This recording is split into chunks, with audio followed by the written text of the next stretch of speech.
Oke, Bismillahirrahmanirrahim. Assalamualaikum warahmatullahi wabarakatuh. Waalaikumsalam warahmatullahi. Alhamdulillah, salatu wassalamu ala Rasulillah. Terima kasih atas kehadiran dari rekan-rekan semua pada sesi malam hari ini. Oke, materi malam hari ini sudah saya share di grup ya.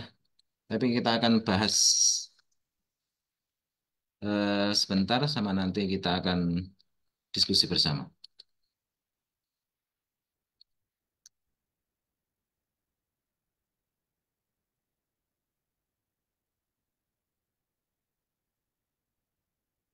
Oke, hari ini kita akan belajar materi ini. Analisis asumsi statistik parametrik ya. Nanti kita akan tetap banyak berinteraksi dengan statistik karena ekonometrika ini kan ekonomi matematika dan statistika sehingga nanti statistika akan terus masuk dalam kajian kita. Untungnya pada semester kemarin kita sudah sedikit banyak membahas tentang statistik sehingga sekarang tinggal mereview lagi dan memperdalamnya.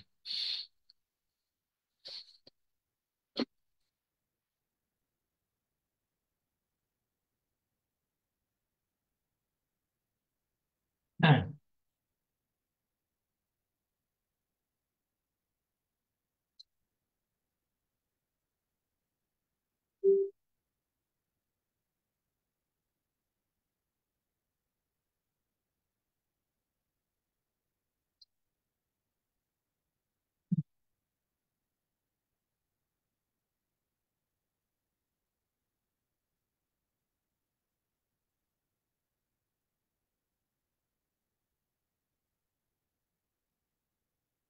oke, ini materi kita malam hari ini statistik parametrik merupakan metode analisis statistik yang digunakan untuk membuat inferensi tentang populasi berdasarkan asumsi tertentu ya.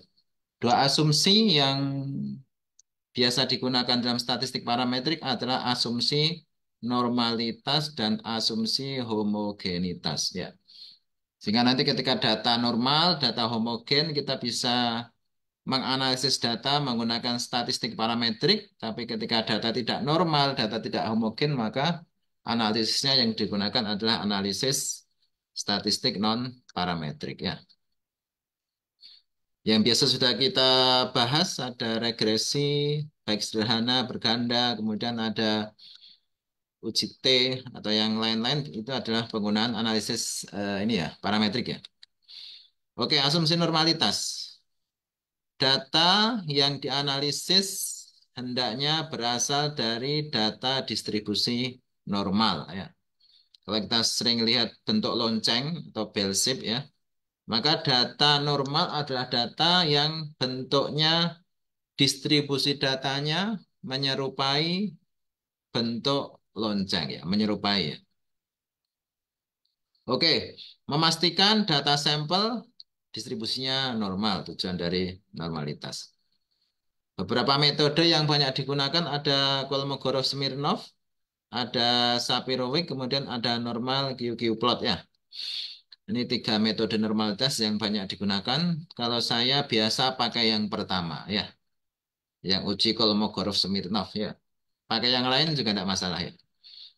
Pakai yang Sapirowicz atau normal QQ-plot. Kalau normal, kalau yang plotting ini dia karena hanya berdasarkan gambar sehingga uji normalitasnya bisa digunakan tapi menurut saya kurang bagus ya. Karena dia hanya, oh gambar ini mendekati gitu ya. Tapi kalau Kolmogorov Smirnov atau Sapirowicz dia menggunakan angka ya sehingga patokannya jelas. Oh kurang dari ini normal, lebih dari ini normal, kurang dari ini tidak normal gitu ya. Tapi kalau yang pakai plotting dia hanya berdasarkan perkiraan. Oh gambarnya mendekati distribusi normal gitu. Oke, yang pertama langkah-langkahnya mengumpulkan data, kemudian melakukan uji normalitas, membandingkan nilai p-value dengan tingkat signifikansi. Misal yang kita gunakan adalah 0,05. Oke, nilai signifikansi nanti kita banyak gunakan pada berbagai macam analisis ya, termasuk kemarin pada uji hipotesis kita juga menggunakan tingkat signifikansi. Nah, pada uji normalitas juga menggunakan tingkat signifikansi. Nanti kita akan bahas kenapa menggunakan nilai p-value dan dibandingkan dengan tingkat signifikansi. Jika p-value-nya lebih dari 0,05, distribusi normal. Jika p-value kurang dari 0,05, maka tidak berdistribusi normal. Kemudian uji homogenitas. Ketika kita membandingkan data, maka data beberapa kelompok harus sama, ya, homogen itu ya. Tujuannya apa? Tentu memastikan datanya homogen. Sehingga analisis statistik yang dipilih nanti betul ya. Ketika data normal, data homogen pakai statistik parametrik, tapi ketika tidak normal, tidak homogen, maka nanti pakai statistik non parametrik. Nanti untuk acuan dalam pemilihan teknik analisisnya. Ini beberapa tekniknya yang digunakan uji Levin sama uji Bartlett ya. Modelnya sama, membandingkan nilai p-value dengan nilai signifikansi.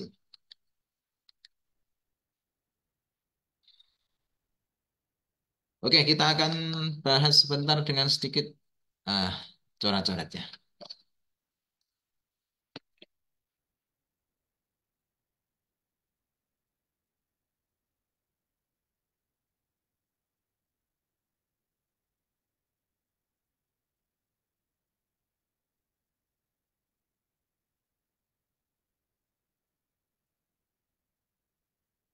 Oke, kita ada uji normalitasnya. Uji normalitas.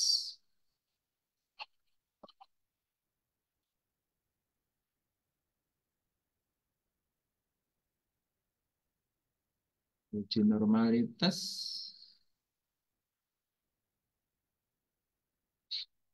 Ini statistik ya. Statistik itu kita mengenal dua macam kalau tadi itu ya. Parametrik. Kemudian satunya adalah non parametrik ya. Ya. Parametrik ini menggunakan dua asumsi utama, yaitu normalitas datanya, uji normalitas untuk menentukan datanya normal. Ya. Kemudian yang kedua ada uji homogenitas,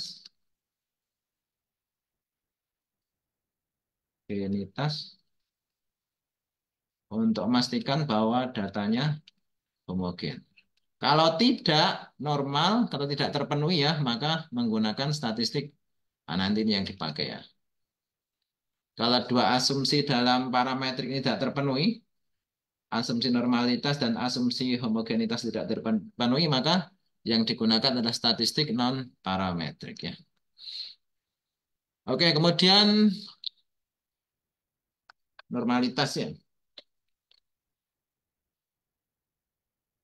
Tadi kita sampaikan bahwa normalitas itu dia eh, seperti lonceng ya, kurvanya mendekati lonceng ya, lonceng. Gambarnya mungkin tidak terlalu bagus, tapi apa yang penting bisa lonceng ini. Asumsikan kanan dan kiri, lonceng, lonceng. Yang biar bagus gambar pakai. Tapi tidak apa. Nah, asumsinya ini kanan dan kiri sama ya, asumsinya. Lonceng itu dia ada tengah-tengah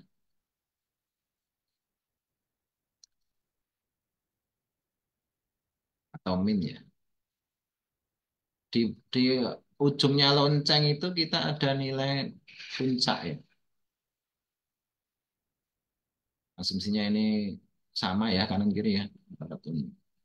Oke, ini garis nol ya sumber X-nya ini sumber Y-nya. Oke, data yang berdistribusi normal adalah data yang sebaran datanya mendekati lonceng ya, mendekati ya. Misalkan ada data begini, ada data begini ya. Ya, ini nilai rata-ratanya ya. Misalkan nilai dalam satu kelas ya, nilai UAS gitu ya.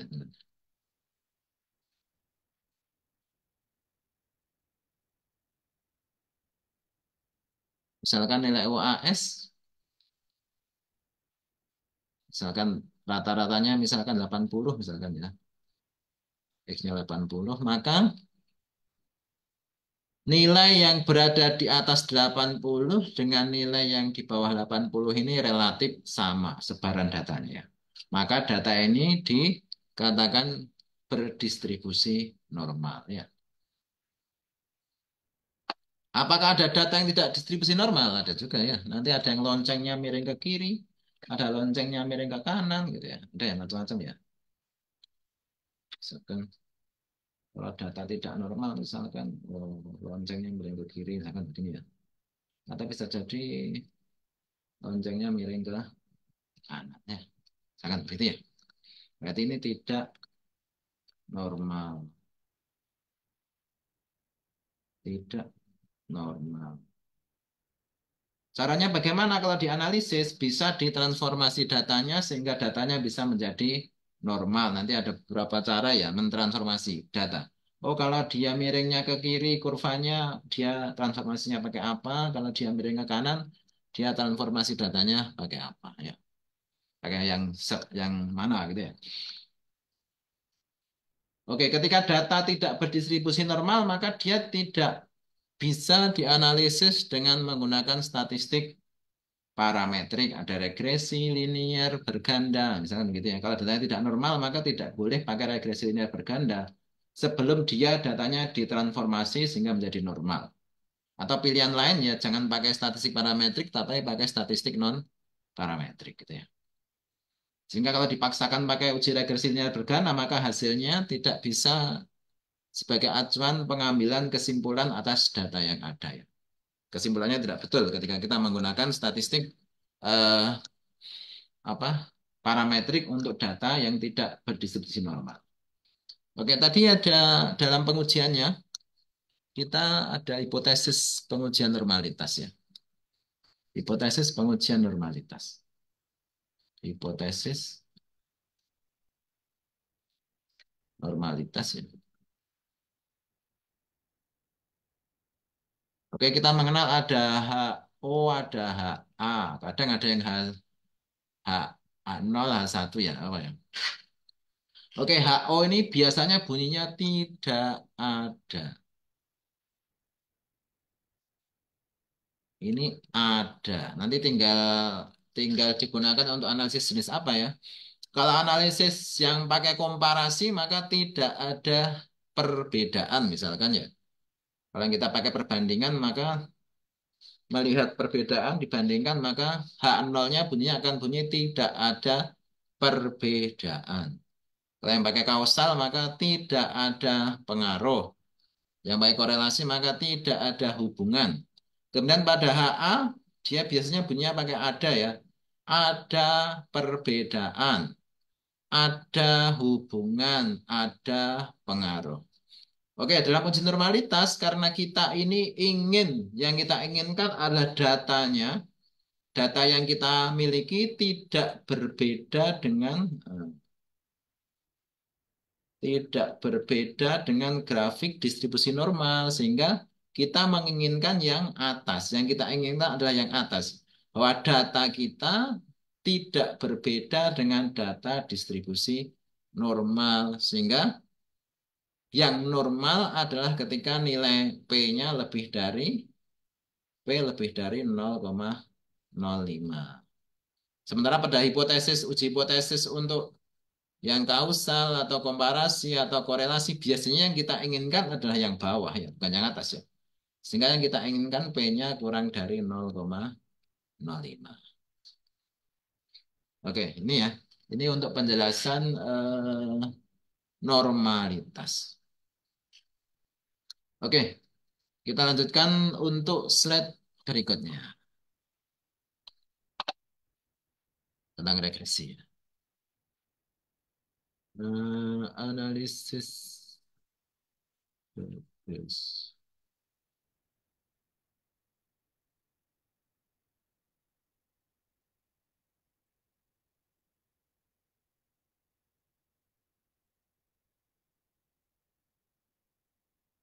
Hmm. Berikutnya kita masuk ke analisis regresi ya. Kemarin teman-teman juga sudah banyak yang menggunakan teknik analisis ini. Sekarang kita akan bahas sedikit pengantar teorinya. Kemarin kita banyak langsung praktek ya. Praktek pakai software. Sekarang kita akan eh, apa belajar terkait dengan teorinya. Oke, analisis regresi adalah analisis untuk memodelkan hubungan antara variabel dependen. Dependen ini yang terikat. Kemudian ada dan satu atau lebih variabel independen ya. Variabel yang bebas. Dengan analisis ini kita bisa memahami pengaruh perubahan variabel independen terhadap variabel dependen ya. Perubahan yang terjadi pada variabel independen akan berpengaruh pada variabel dependen.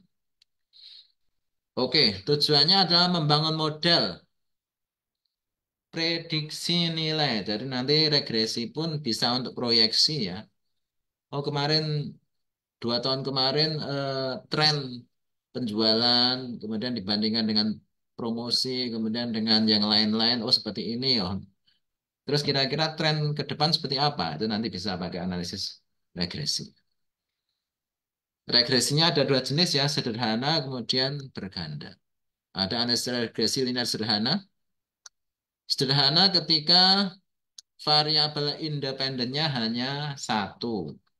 Berganda ketika variabel independennya lebih dari satu. Dalam konsep regresi linear baik sederhana maupun berganda, dependennya hanya satu. Ya, dependennya hanya satu. Nanti kalau dependennya sudah lebih dari dua atau ada mediasinya, maka nanti bukan pakai regresi lagi. Ya. Linearitas ini dia menggambarkan hubungan garis lurus. Ya, ini uji linearitasnya bisa pakai scatter plot tadi. Kemudian ada uji yang lain, Ramsey. Ini udah signifikansi persamaan regresi mengukur seberapa baik model regresi menjelaskan variabilitas variabel dependen. Nanti uji yang banyak dipakai ada uji T, kemudian ada uji F ya. Kemudian ada juga analisis ANOVA.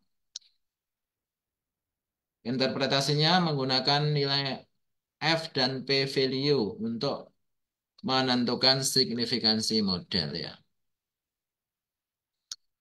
Uji F ini bisa dikatakan sebagai uji fit model ya, menentukan bahwa model itu layak atau tidak digunakan ya.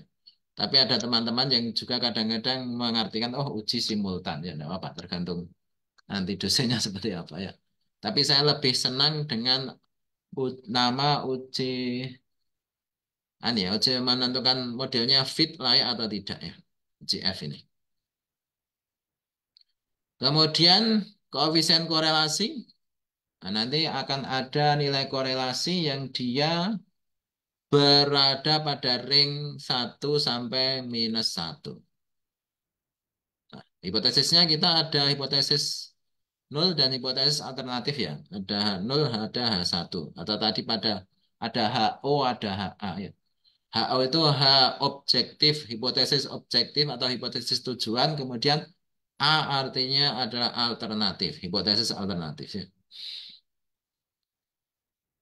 Kemudian populasi sampel. Nanti kita juga akan belajar lagi tentang populasi dan sampel. Habis ini kita akan diskusi lebih lanjut tentang populasi dan sampel. Oke, kita akan sedikit main coret-coret sebentar.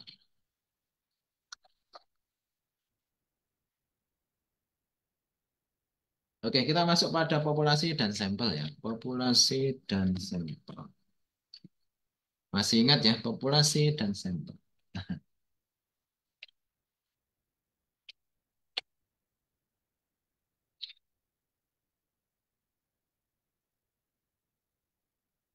Oke. Pada analisis statistik, akan selalu berkaitan dengan populasi dan sampel. Ini salah satu ciri dari ini ya, pendekatan kuantitatif ya. Pendekatan kuantitatif, kuantitatif. Dua karakteristiknya atau cirinya utama adalah populasi dan sampel. Nah, jadi kalau ada kata-kata populasinya, sampelnya, ada indikasi bahwa itu adalah analisis kuantitatif atau statistik ya, statistik. Kalau ada kata statistik maka indikasi kalau dia ini adalah riset kuantitatif atau variabel. Tiga ini ya.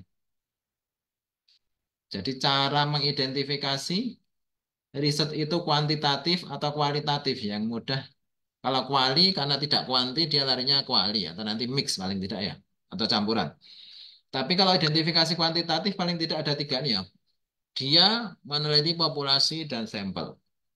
Kemudian dia menggunakan analisis statistik dan dia kemudian menggunakan variabel. Kalau ada kata-kata variabel yang digunakan dalam penelitian ini, maka hampir bisa dipastikan dia kuantitatif. Ya,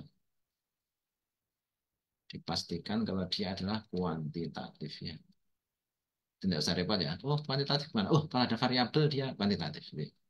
Cara mudahnya. Tentunya nanti dengan seiring waktu, dengan seiring pengetahuan yang dimiliki nanti akan bisa mengidentifikasi selain variabel dan yang lain-lainnya. Tapi identifikasi pertama tiga ini ya, populasi sampel, statistik, kemudian variabel. Maka bisa dikatakan itu ada riset kuantitatif. Oke, kita akan belajar tentang populasi dan sampel ya. Populasi dan sampel. Populasi sampel.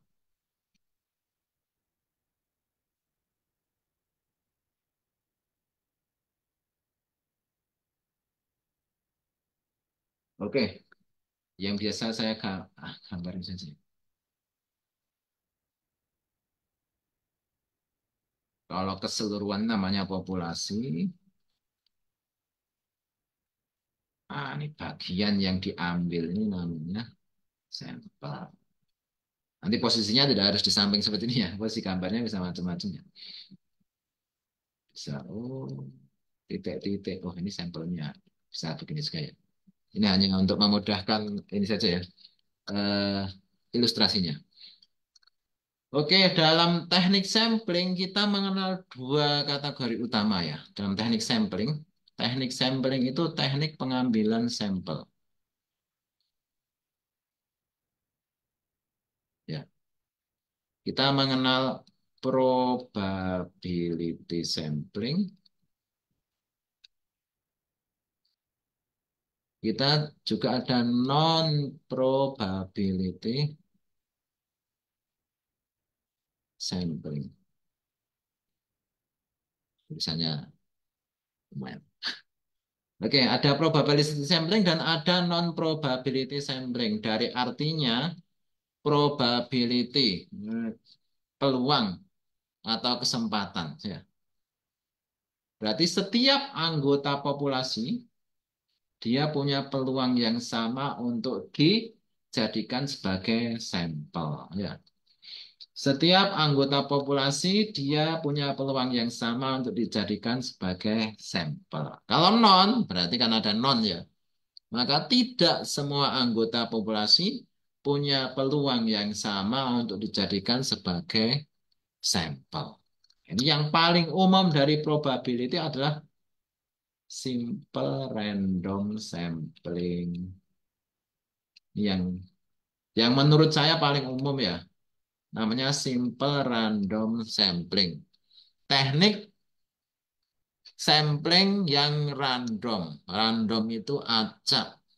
Kalau acak itu ingat-ingat arisan. Ya, arisan. Ibu-ibu ini biasa arisan. Atau teman-teman kantor juga kadang-kadang arisan. Ya.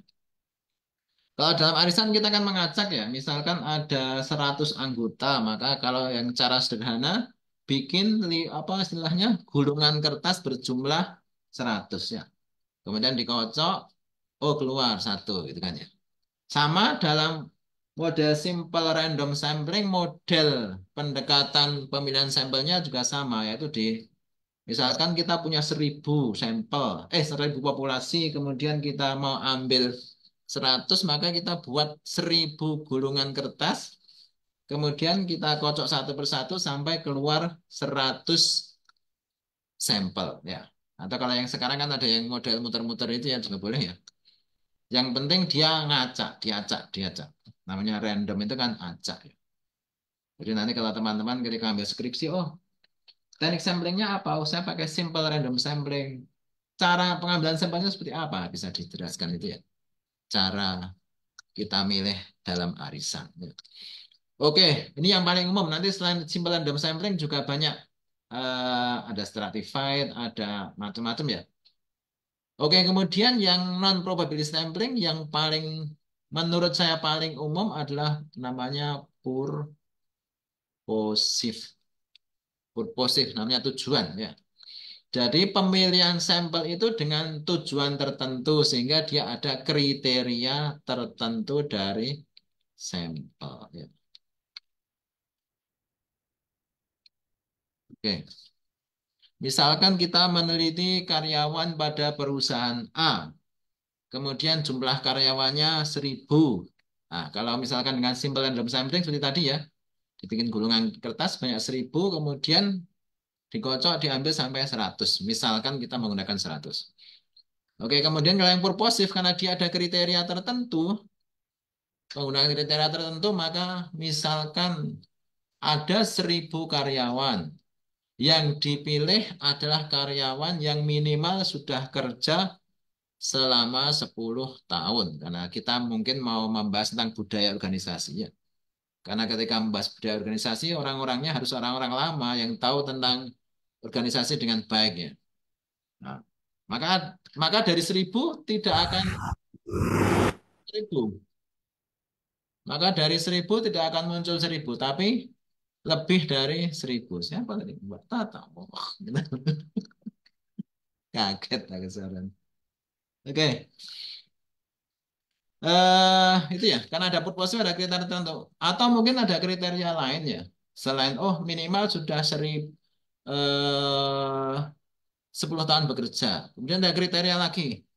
Misalkan ke kantor menggunakan transportasi umum, misalkan. Nanti kan terseleksi lagi, terseleksi lagi, terseleksi lagi ya.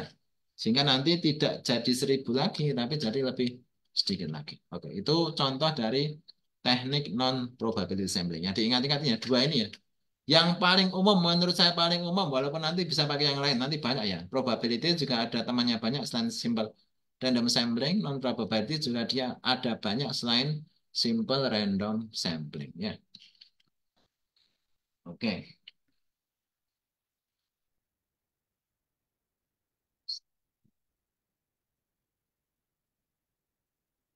Oke, dalam regresi kita ada mengenal dua ya. Regresi, tadi ada sudah kita bahas. Dalam regresi kita mengenal dua macam ya. Re-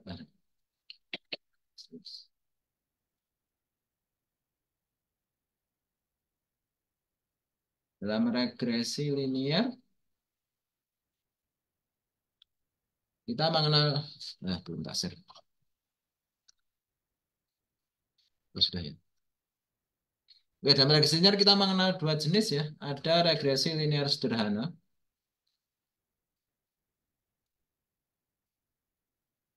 ada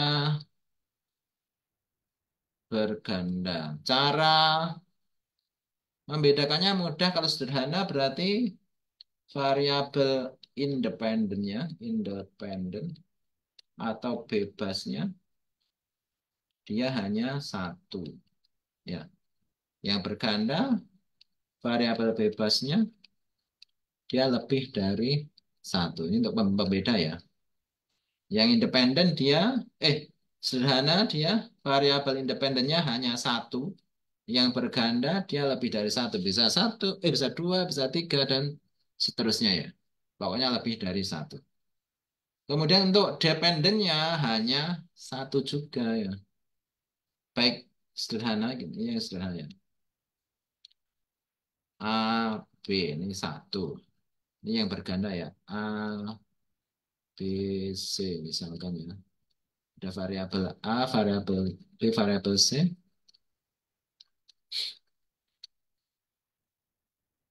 Oke, pada regresi linear berganda, independennya lebih dari satu. Dalam contoh ini tiga, kemudian dependennya ininya satu juga. Dalam regresi sederhana maupun berganda, dependennya tetap satu ya. Ini yang belakang ini satu ya. Kalau lebih dari satu nanti tidak bisa pakai regresi linear. Nanti ada pendekatan lain dalam melakukan analisisnya.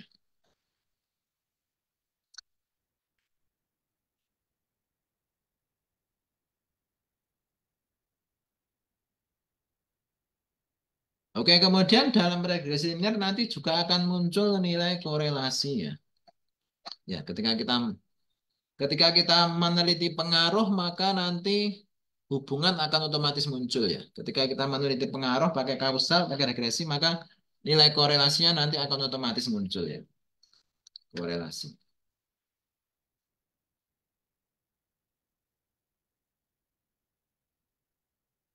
Nilai korelasinya akan muncul ya. Nilai hubungannya akan nilai korelasi itu dari mana ya? Bisa mulai minus satu.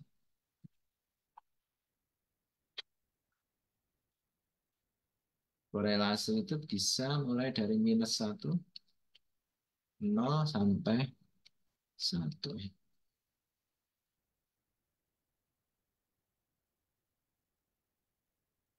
Oke, kemudian dibagi 5 ya. Sini 2, sini 4, sini 6, sini 0,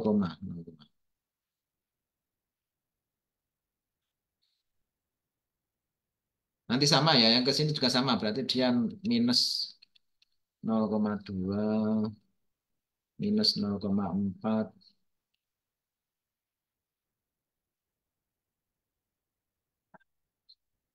Yang sini ini hubungannya sangat lemah. Biasanya kita katakan hubungannya sangat lemah. Misalkan, hubungan antara variabel A dengan variabel B berada pada 0,15 misalkan, berarti sangat lemah ya.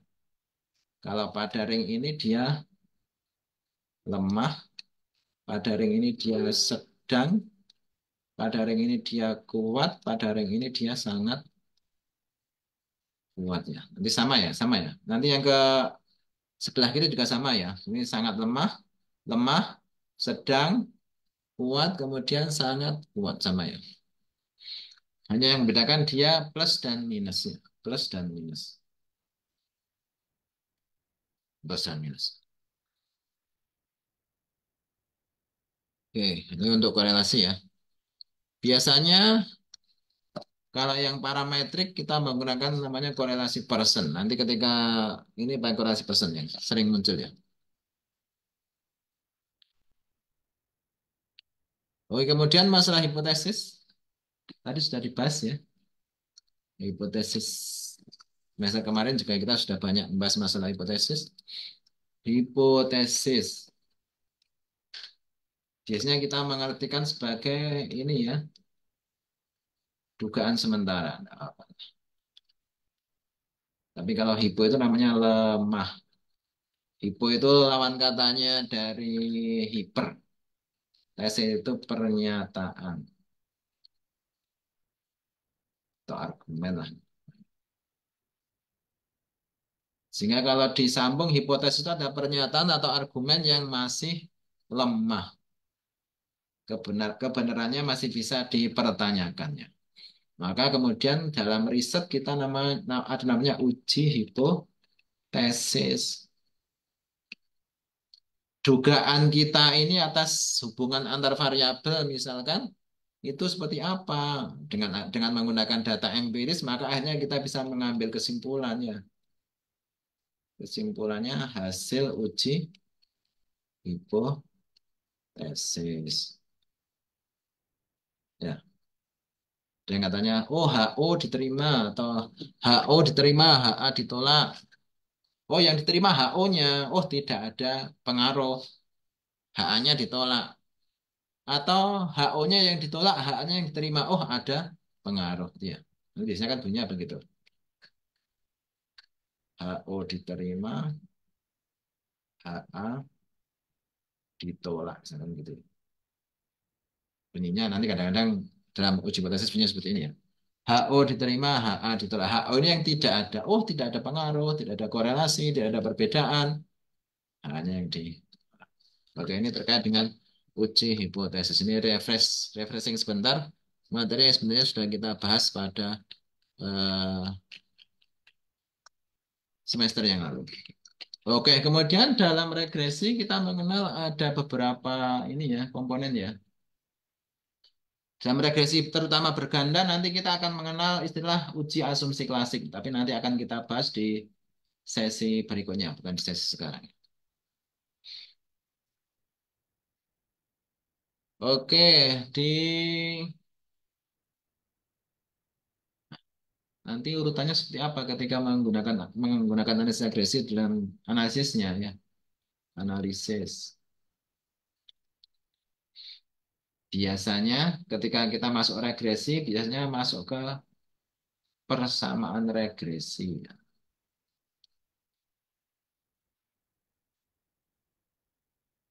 Ini kan Y sama dengan A plus B1 X1 B2 X2 sama sampai BN XN misalkan begitu ya. Modelnya akan seperti itu ya. Ini ketika berganda. Kalau yang sederhana berarti hanya Y sama dengan A plus BX ini sederhana. X ini variabel bebasnya ya. X adalah variabel bebasnya ya. X-nya adalah variabel bebasnya. Kalau dalam regresi sederhana dia hanya satu. Kalau berganda X-nya banyak. X dan Y ini kesepakatan ya, hanya sekedar tanda ya. Nanti kalau sudah masuk pada nama variabelnya bisa dirubah sendiri ya. Misalkan omset sama dengan konstanta, kemudian fungsi dari eh, B1 promosi. Misalkan ada promosi ya.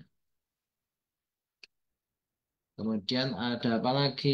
Kualitas produk, misalkan gitu ya, misalkan ya. Oh, omset itu akan selalu dipengaruhi oleh kualitas produk ya. Kalau produknya bagus, apalagi misalkan eh, advertising, iklannya, misalkan begitu juga apa ya. Iklan, misalkan ya. Nanti kalau sudah masuk ke nama variabel, bisa langsung merujuk ke nama variabelnya. Atau pakai model ini juga tidak apa-apa, tapi nanti kasih penjelasan. Oh, X1 sama dengan apa, X2 sama dengan apa, X3 sama dengan apa. Oke ya, kemudian yang kedua ada uji F. Kalau saya bisa mengatakan ini adalah uji kelayakan model.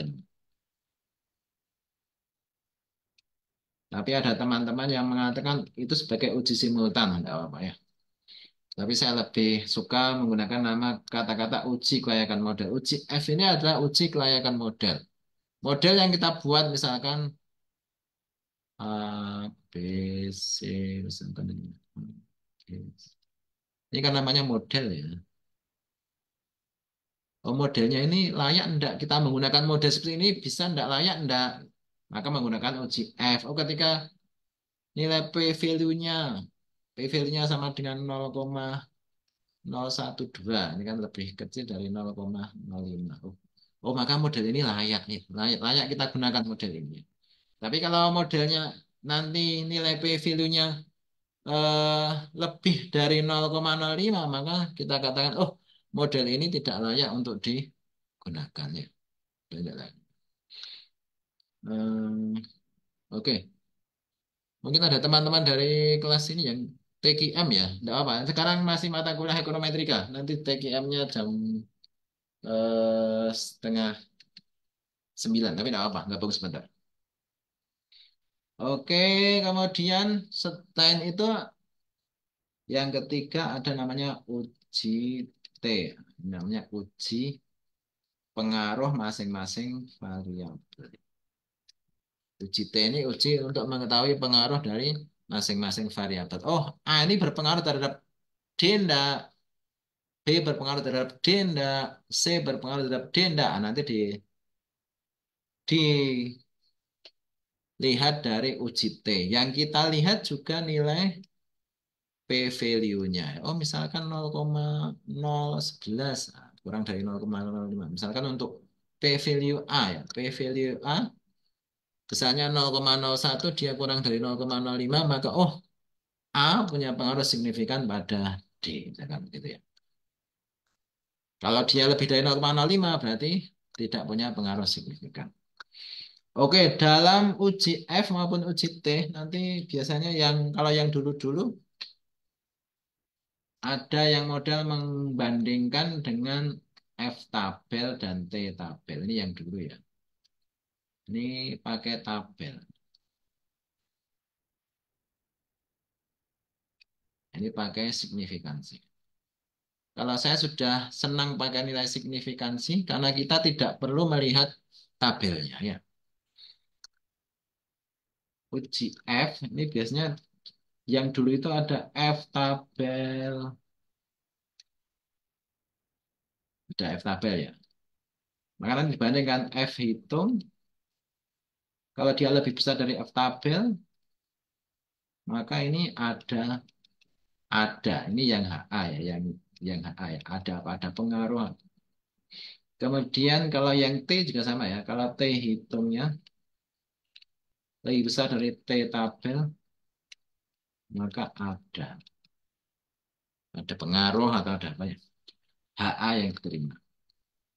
Nah, tapi kalau kesulitannya kita harus melihat nilai F tabel dan nilai T tabel. Ini didapat dari mana? Lihat tabel statistik. Nanti kapan-kapan kita akan belajar bagaimana melihat nilai F tabel dan nilai T tabel. Nanti ada namanya DOF, degree of freedom, sama jumlah variabel ya, nanti ya. Namanya DOF, degree of freedom, derajat kebebasannya. Nanti melihat ini, kemudian melihat jumlah variabelnya. Oke, yang sekarang yang menurut saya lebih banyak digunakan adalah menggunakan nilai signifikansi. Membandingkan nilai P dengan nilai signifikansi. Ini kadang disebut sebagai alpha. Nah, kalau P-nya lebih kecil dari 0,05 maka dia ada. Ini kebalikannya ya. Kalau di sini lebih besar, kalau ini lebih kecil ya. Kebalikannya ya. Ada pengaruh. Baik uji F, baik uji T yang sebagai patokan adalah P value dibandingkan dengan nilai signifikansi. Biasanya 0,05. Kalau lebih kecil berarti ada pengaruh. Kalau P value-nya lebih besar dari 0,5 berarti tidak ada.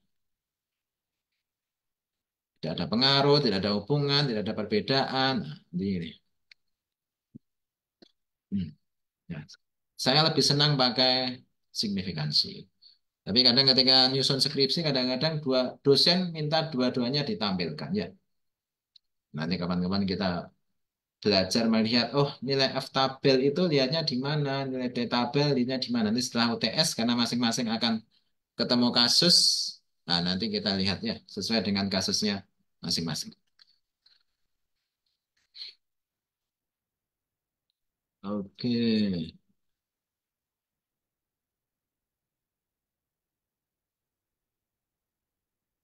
Kemudian regresi berganda, tadi sudah kita bahas sebenarnya regresi berganda ya.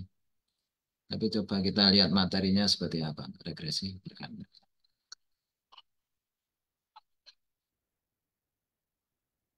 Sebenarnya sudah kita bahas.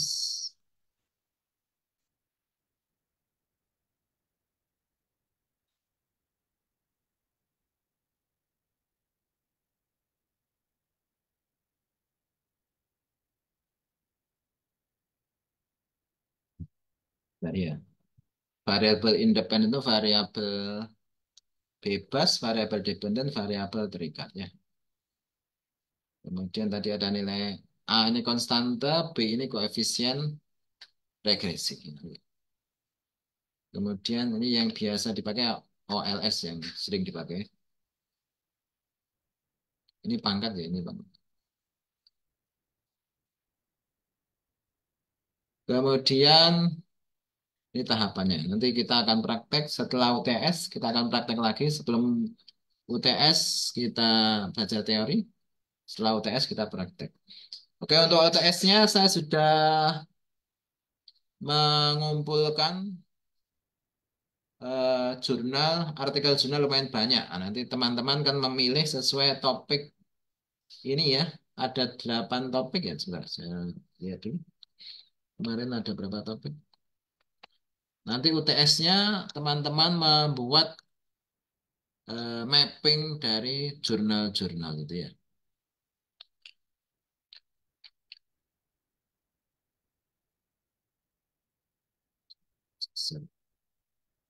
Nah,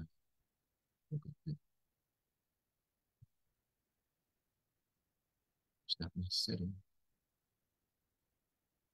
Nah, ini Google Drive saya sudah share.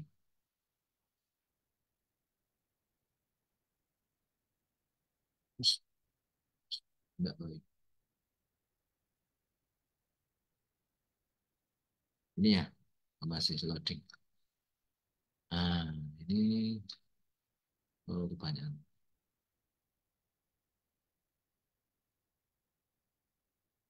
Ini ada tujuh ya, tujuh. Ada uji T, ada regresi linear berganda, korelasi eksperimen, korelasi persen, forecasting, asimilasi, dan ANOVA ya. Nanti untuk UTS-nya, rekan-rekan membuat mapping dari topik yang dipilih ya. Yang uji T berarti nanti teman-teman membuat mapping 10 artikel, sudah saya download sudah ada ya. Nah, nanti teman-teman tinggal jurnalnya sudah ada. Ya, ini juga sudah ada jurnalnya ya. Jadi teman-teman tinggal membuat mapping dari jurnal-jurnal yang sudah saya kumpulkan dan hasil sesuai dengan topiknya. Asumsi klasik berarti bikin mapping asumsi klasik. Yang uji T berarti bikin mapping uji T. Yang regresi linear berganda berarti nanti bikin mapping regresi linear berganda. Dan format mappingnya kapan hari kalau nggak salah sudah saya share ya. Nah, coba saya. Format mapping. Belum. Nanti saya share. Oke. Format mappingnya nanti saya kasih formatnya untuk mapping. Sudah saya share kapan hari. Jadi tinggal dibuat mappingnya berdasarkan format yang saya buat. Ini ah,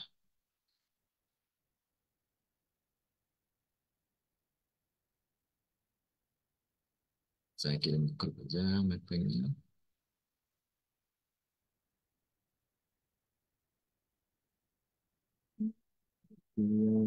Satu, metrika B, metrika C.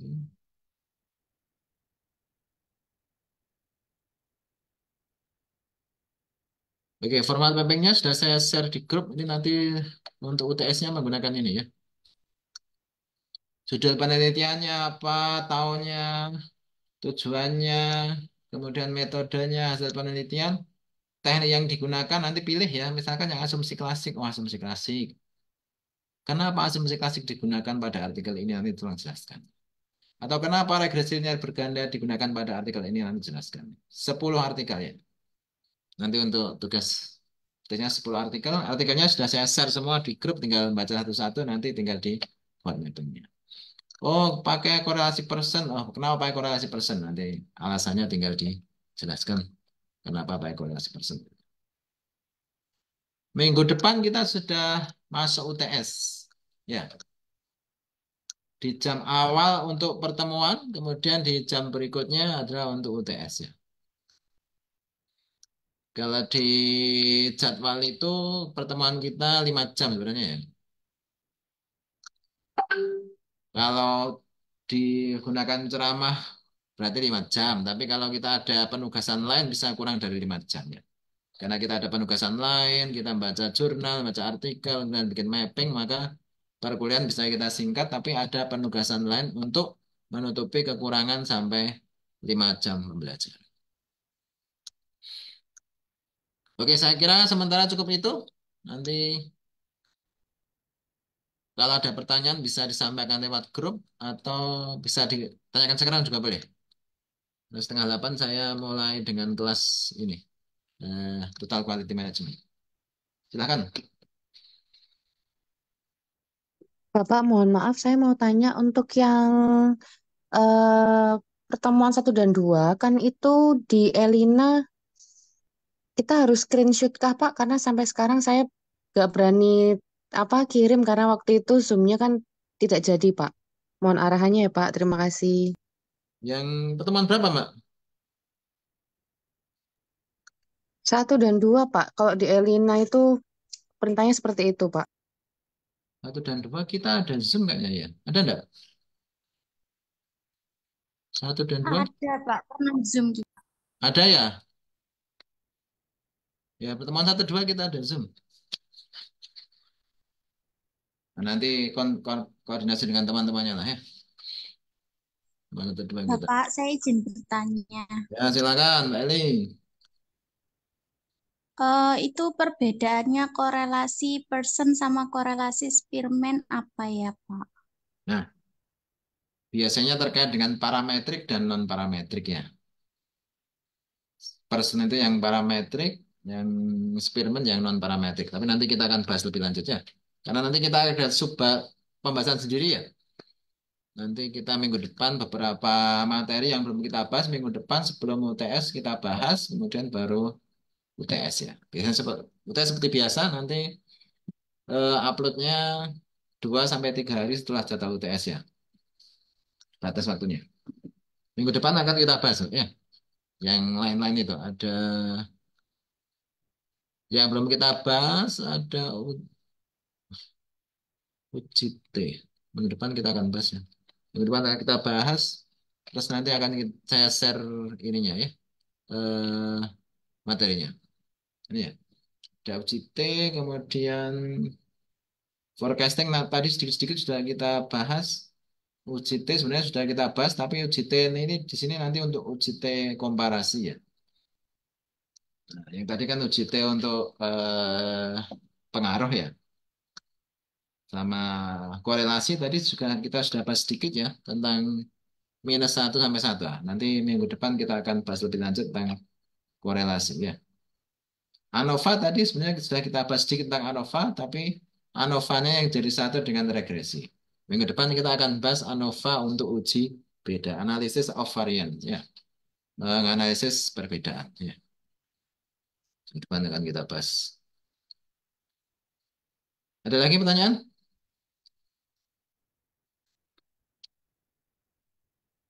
Oke, saya kira cukup sekian. Nanti diskusi bisa di grup kalau ada kesulitan. Minggu depan kita juga masih ada satu pertemuan. Nanti coba dibagi mahasiswa A, dia A, mengerjakan yang mana gitu ya. Nanti dibagi ya. Misalkan kita kan ada 7 topik. Kalau ada 14 mahasiswa berarti masing-masing topik 2 orang ya. Nanti supaya teman-teman yang lain juga paham ya. Meskipun tidak mengerjakan topik tersebut, nanti ketika ada temannya yang presentasi, diharapkan nanti mahasiswa yang tidak sedang mengerjakan topik itu bisa ikut paham mengerti ya. Oke, saya kira cukup sekian dulu. Pak, Terima kasih. ujiannya offline, Pak. Nah, UTS-nya offline atau online, Pak? nanti nunggu dari fakultas. Saya belum melihat ininya ya. Nanti saya coba. Oke. Oke, saya kira cukup itu dulu. Terima kasih atas kehadiran rekan-rekan semua. Tetap semangat. Mudah-mudahan selalu diberikan kesehatan dan kemudahan dalam belajar untuk kita semua. Terima kasih. Assalamualaikum warahmatullahi wabarakatuh. Waalaikumsalam Waalaikumsalam warahmatullahi warahmatullahi wabarakatuh. wabarakatuh. Habis ini lanjut Pak. yang TKM dan PD kelas ya. Iya, Pak. Fakultas Manajemen. Oke. Iya.